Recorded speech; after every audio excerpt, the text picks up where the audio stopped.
Big U had Nipsey Hussle killed, nigga. Everybody know that. Wait. You get a call from Big U telling you Nipsey just got killed. Yeah. You panic, call Nip.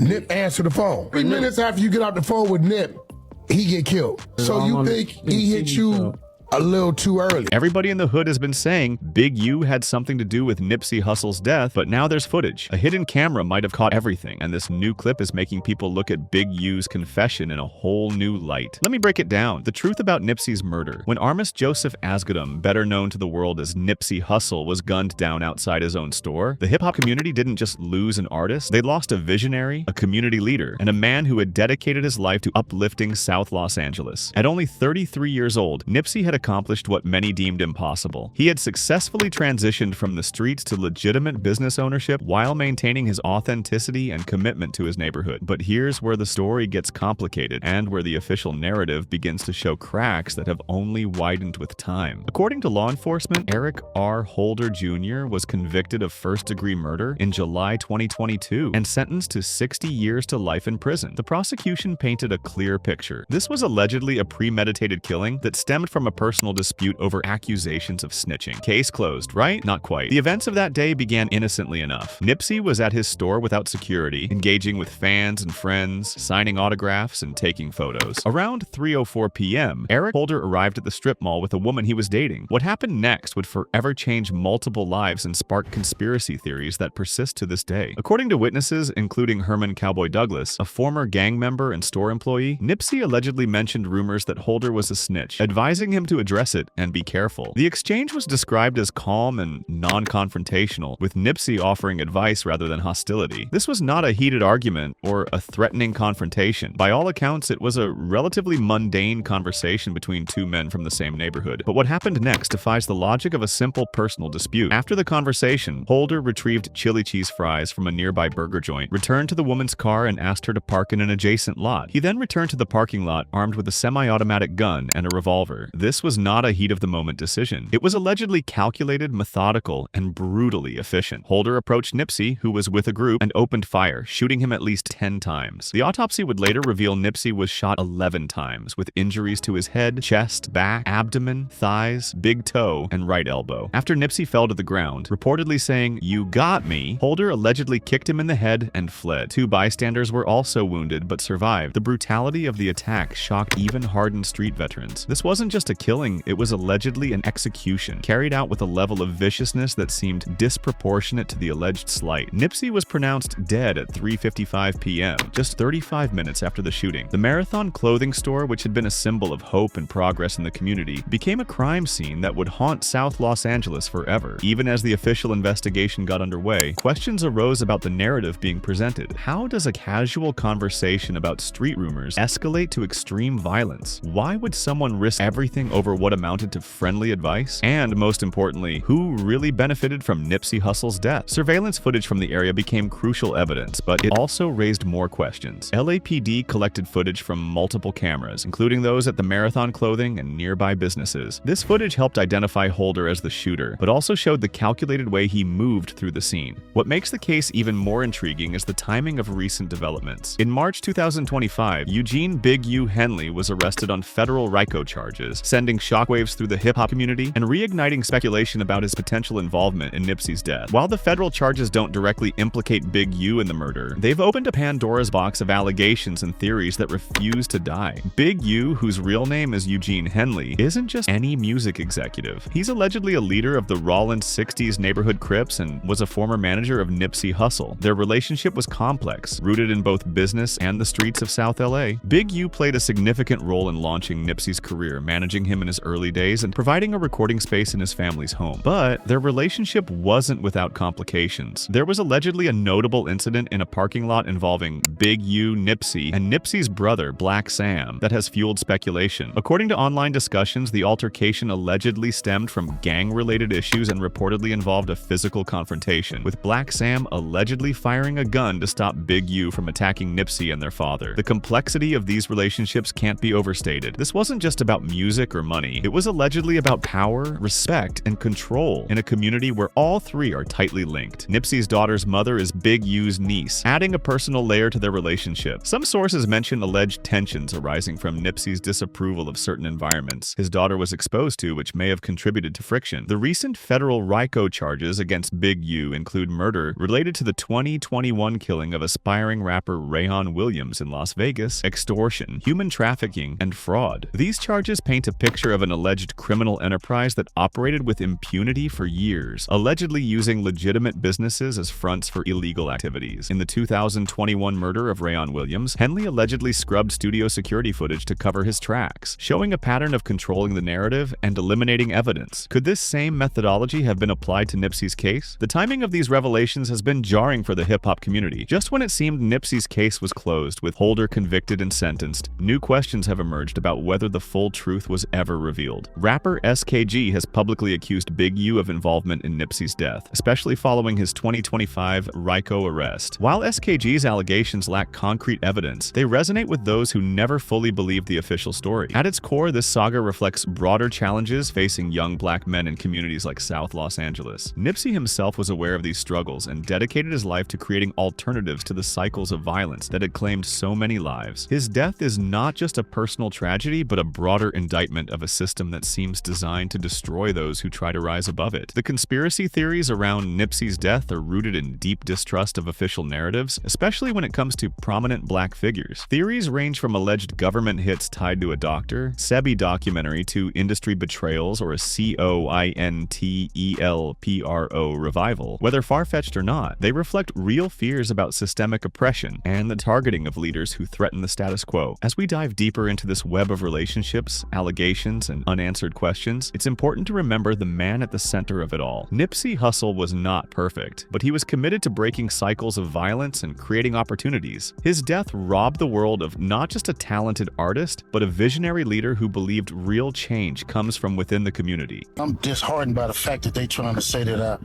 stole something from Developing Option, or I used Developing Option as a front. Developing Option paid my bills. They paid my house note. They paid the bills for my family, the money I made as an employee for Developing Option. I never mixed that with nothing. I didn't manipulate nobody. I didn't steal nothing. This admission is remarkable for its candor. Big U openly acknowledges allegedly using his nonprofit as a front, but insists he didn't steal from it. This kind of doublespeak is typical of someone who has allegedly lived in the gray areas between legal and illegal for so long that the distinctions have become meaningless. The fact that he felt comfortable making this admission suggests either supreme confidence in his legal position or a complete misunderstanding of how federal prosecutors operate. The relationship between Big U and Nipsey Hussle becomes even more complex when we examine the alleged business arrangements between them. Big U played a significant role in launching Hussle's career, managing him in his early days and providing a recording space in his family's home. This wasn't just a professional relationship, it was allegedly deeply personal, with Nipsey actually living with Big U's family during his formative years. But as Nipsey's star began to rise, the nature of their relationship allegedly started to change. Success in the music industry, especially for artists from the streets, often creates tension between old loyalties and new opportunities. Nipsey's desire for independence and his vision for his community didn't always allegedly align with the interests of those who helped him get started. The federal indictment against Big U provides disturbing details about his alleged criminal activities, but it's the alleged pattern of behavior that's most revealing. In the 2021 murder of Rayon Williams, Henley allegedly scrubbed studio security footage to cover his tracks, showing awareness of surveillance. This level of alleged sophistication suggests someone who allegedly knew how to manipulate evidence and control narratives, skills invaluable in allegedly covering up other crimes. The timing of Big U's alleged crimes is also significant. While federal charges focus on alleged activities from 2021 onward, the methods and mindset they reveal didn't develop overnight. This was allegedly someone operating in the shadows for years, allegedly using legitimate businesses to launder money and maintain the appearance of respectability, while allegedly orchestrating violence and exploitation. I mean, putting this big ass picture, they want to arrest 21 dudes, some dudes I don't even talk to. I don't even know nothing about. So how the hell you gonna lump me in with all them? But it's all a big picture though. It's all the big picture. This statement shows Big U understood he wasn't just facing charges for his own actions. He was being positioned as the alleged leader of a criminal enterprise. Federal RICO cases are designed to dismantle entire organizations, not just prosecute individual crimes. The fact that Big U recognized this suggests he understood the scope of what he was allegedly involved in. The allegations against Big U also highlight the broader ecosystem of alleged violence and exploitation in parts of the music industry. The federal charges include human trafficking, suggesting a level of alleged criminality far beyond traditional street-level activities. This isn't just about alleged territorial disputes or drug dealing. It's about the alleged systematic exploitation of vulnerable people for profit. Perhaps the most troubling aspect of Big U's alleged activities is how they were allegedly enabled by his position in the community. Through his nonprofit work and music industry connections, Big U allegedly maintained a public image as someone helping the community. This alleged dual identity, community leader by day, alleged criminal by night, is especially dangerous because it allegedly allows predators to operate with impunity while holding the trust of their victims. The federal indictment paints a picture of an alleged organization operating with shocking boldness. The charges suggest Big U's enterprise was allegedly involved in everything from murder to fraud, allegedly using legitimate businesses as fronts while allegedly terrorizing communities. This wasn't allegedly small-time crime. This was alleged organized crime operating on a scale rivaling traditional crime families. This how they get you. They get one or two people to say something. Ain't gonna be no real evidence. Ain't gonna be no real nothing. It's gonna be a repeated thug. It's gonna be a bunch of people in jail for a bunch of different crimes that don't have nothing to do with me. They finna lump all of us up and say it's all around the 60s. Watch and see. We just seen it with thug.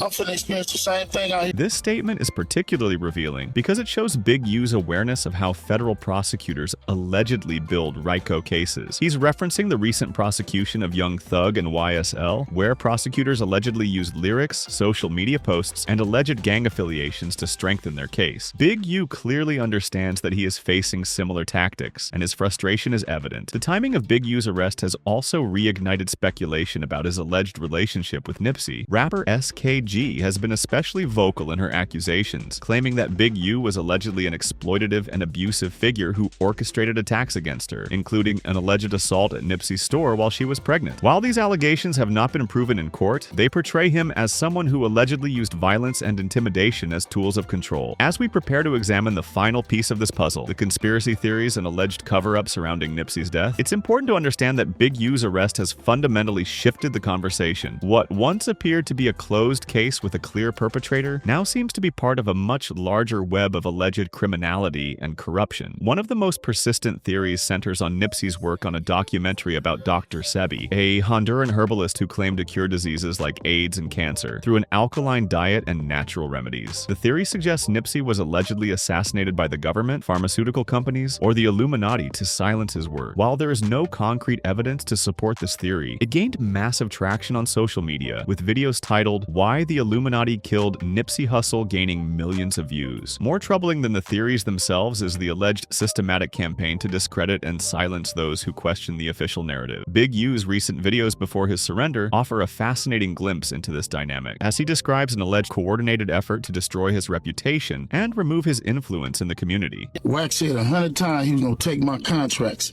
He working with the FBI. The FBI went to the city 3 days in a row and told the city they didn't want nobody to give me no more money.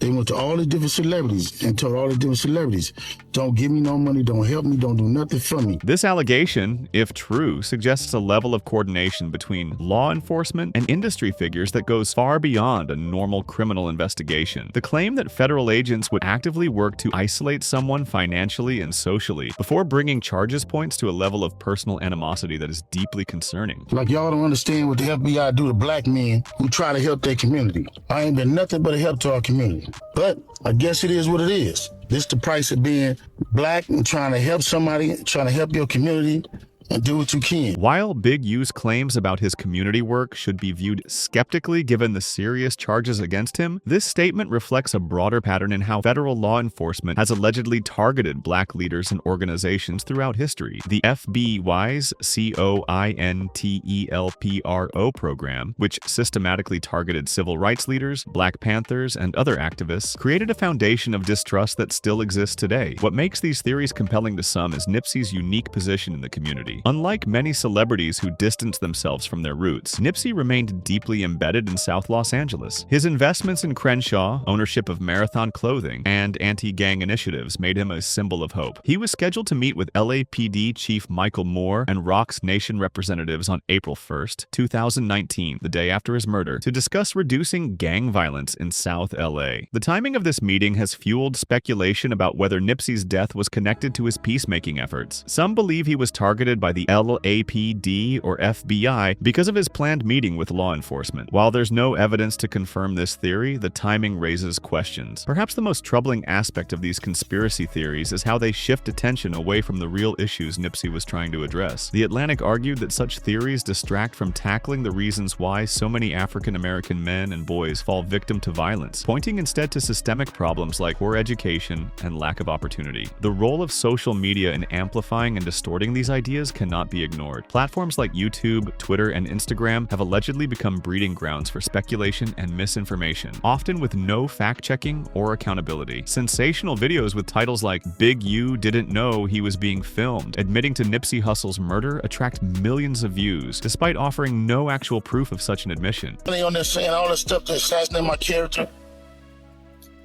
All right, man, just pray for me. And again, they can do any one of us. It ain't nobody safe with these dudes. If these dudes feel they want you, how they going around talking about somebody's gonna raid my house before my house get raided?